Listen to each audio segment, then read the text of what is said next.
saya mau menegaskan ya, ada dugaan tersangka yang bernama Mohindar telah menggunakan bukti-bukti yang diduga palsu.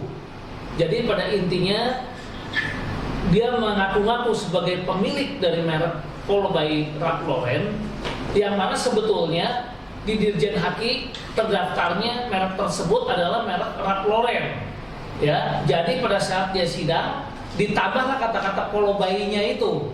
Nah, itu yang pemalsuannya itu ditambah kata-kata Polo by-nya. Jadi kelihatannya diduga merek Ralph Lauren yang sebetulnya resmi dari Dirjen Haki itu dia fotokopi, kemudian dia tambahkan Polo by, difotokopi lagi supaya kelihatannya diduga supaya kelihatan asli, kemudian digunakan ya seolah-olah merek itu adalah merek milik dia, sehingga buktinya pun di pengadilan digunakan hanya fotokopi dalam perkara nomor 83, 84 dan 93 Perdata Sus ya tahun 2022.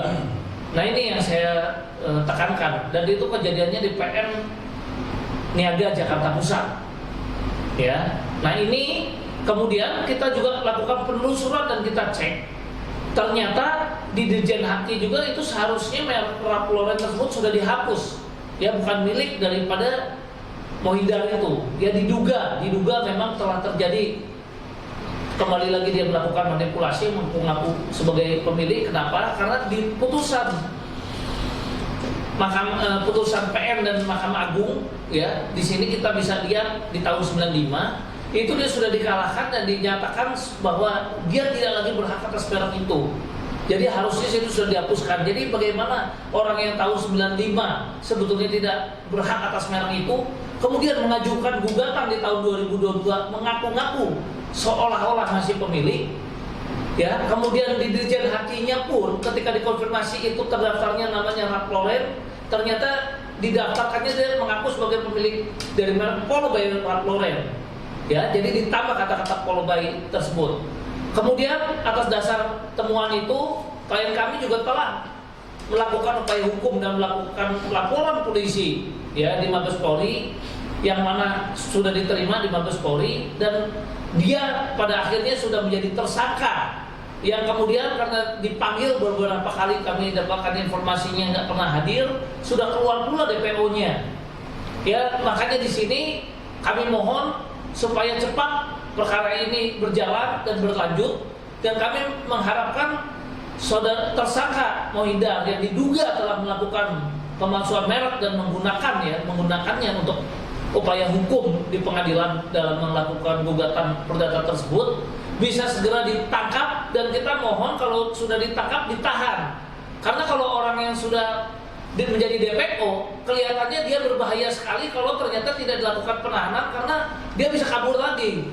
Yang kita khawatirkan dia bisa lari di berbagai tempat dan tidak kooperatif selama persidangan, dan kita khawatir juga ya dia berbuat seperti menghilangkan barang bukti, melarikan diri dan sebagainya. Itu yang kita khawatirkan. Jadi kami mohon, karena perbuatannya meresahkan masyarakat ya, jadi sekali lagi kami mohon masyarakat yang bisa menemukan daripada Mohindar ini supaya bisa memberikan informasi, karena ada hadiah ya, kami menyediakan hadiah, dan kami juga sudah membuat laporan perlindungan hukum kepada Kompolnas. Kita juga sudah laporkan Kompolnas, kemudian kita laporkan juga kepada Kapolri ya, kepada Karwasidi ya, kita laporkan juga kepada Kapolri, kepada Propam ya, kemudian kita juga telah melaporkan kepada Irwasum ya, kemudian Kabar Reskrim juga kami sudah laporkan ya, dengan bukti-bukti seperti ini.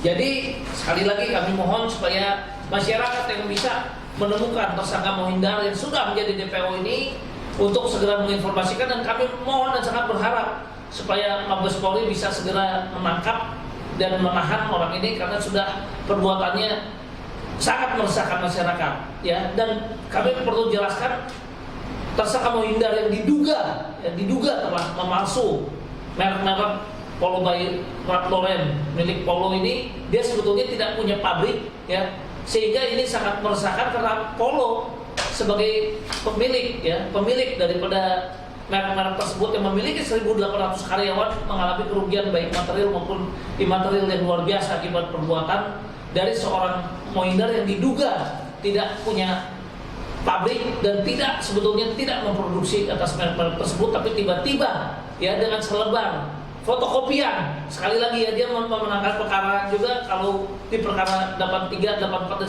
93 itu diduga kuat ya, kita kasih tahu hanya fotokopian yang diduga sudah dilakukan rekayasa sedemikian rupa. Demikian dan terima kasih.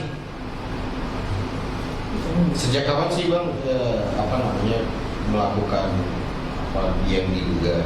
Iya, karena perkaranya kan tahun 2022, berarti dia melakukannya sekitar tahun 2022 di PN Bungur pada saat sidang, pada saat pengajuan bukti-bukti. Karena di situ ada risalah buktinya kan. Nah itu, ya jadi di pengadilan pun dia tidak pernah bisa menunjukkan aslinya. Nah ini yang kami sayangkan, mengapa bisa perkara yang seharusnya menurut kami seharusnya itu dia dikalahkan, tapi dia bisa menangkan hanya dengan menggunakan fotokopian dan bukti-bukti yang diduga kuat palsu. Kemudian berapa yang dirugikan Bang terkait terjadi pemalsuan? Wah ini kalau dihitung kerugian miliaran rupiah. Kenapa? Karena sekarang kan untuk produksi segala macam kalau ini jadi terganggu. Kemudian nama baiknya juga terganggu, tercemar. Jadi ini kerugian mencapai miliaran rupiah ya. Termasuk karyawan juga karyawan. Ya karyawan juga betul. Karena kalau udah seperti ini kan produksi segala menurun otomatis kan, karena masyarakat kan juga jadi bisa terganggu juga, kepercayaan terhadap perusahaan besar ini juga di mata masyarakat kan bisa jadi menurun akibat perbuatan-perbuatan dia. Nah, yang melakukan pemalsuan merek itu ada hubungannya dengan petugas atau pernah bekerja di Kapolres itu sebelumnya? Ya kalau kita lihat untuk saat ini masih yang diduga melakukan adalah Mohinder. Tapi kalau nanti dari penyidik menemukan pengembangan baru, ada pihak-pihak yang misalnya turut serta tertarik dengan pasal 55, ya itu tidak tertutup kemungkinan tentunya. Tapi saat ini yang jadi tersangka dan DPO baru Mohinder.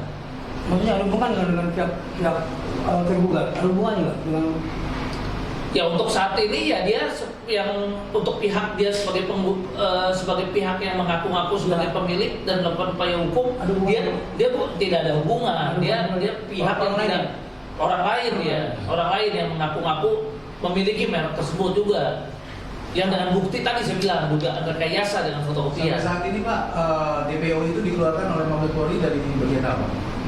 Dari Mabes Polri yang penyidik yang memeriksa dari Dir Tipiter. Ya, Dir Tipiter. Tapi biasanya atau Subdit 1 itu yang memeriksa dan menangani perkara. Saya tambahkan. Ya, kemudian ini dari rekan kami juga akan menambahkannya. Kami dari PT Manggala Putra Perkasa Group yang merasa dirugikan ini sangat memohon kepada pihak aparat hukum, tentunya Mabes Polri yang saat ini sedang menangani kasus ini, tetap berdiri kepada keadilan apapun bentuknya, jangan kepada kepentingan, karena ini kami merasa sangat dirugikan, dizolimi terhadap putaran dari perdata yang sedang bergulir kemarin. Pembuktian sudah dijabarkan dengan pihak kami tadi, seperti itu adanya. Nah, jadi mohon sekali lagi melalui media ini, melalui sumbang saran yang akan kami ekspos ini, memohon kepada Barreskrim, Mabes Polri untuk tetap taat hukum. Kami tetap akan upayakan apapun untuk mencari keadilan. Begini tambahan dari saya. Ya.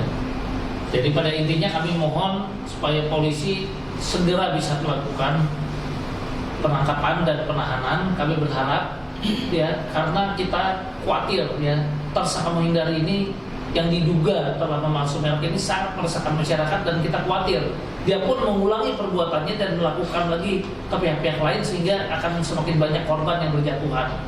Ya, jadi dengan demikian diduga ada mafia merek yang berkeliaran ya. Nah, ini kami mohon perhatian supaya tidak berdampak kerugian yang luas lagi bagi masyarakat umumnya. Kami mengucapkan terima kasih dan mengapresiasi kepada Mabes Polri yang telah menetapkan tersangka Muhyiddin ini sebagai tersangka dan sudah menjadi DPO, tapi kami mohon bantuan supaya perkara ini dapat terus berlanjut dan bisa segera dilakukan penangkapan dan penahanan, karena tersangka Muhyiddin ini diduga kuat akan bisa melakukan lagi perbuatan-perbuatan serupa terhadap merek lainnya. Dan kita mohon perlindungan untuk masyarakat luas, karena banyak masyarakat konsumen yang juga banyak yang menggunakan produk dan sudah puas dengan merek-merek ini. Jangan sampai nanti jadi kecewa karena menggunakan merek-merek yang tidak sesuai atau yang diduga palsu tadi.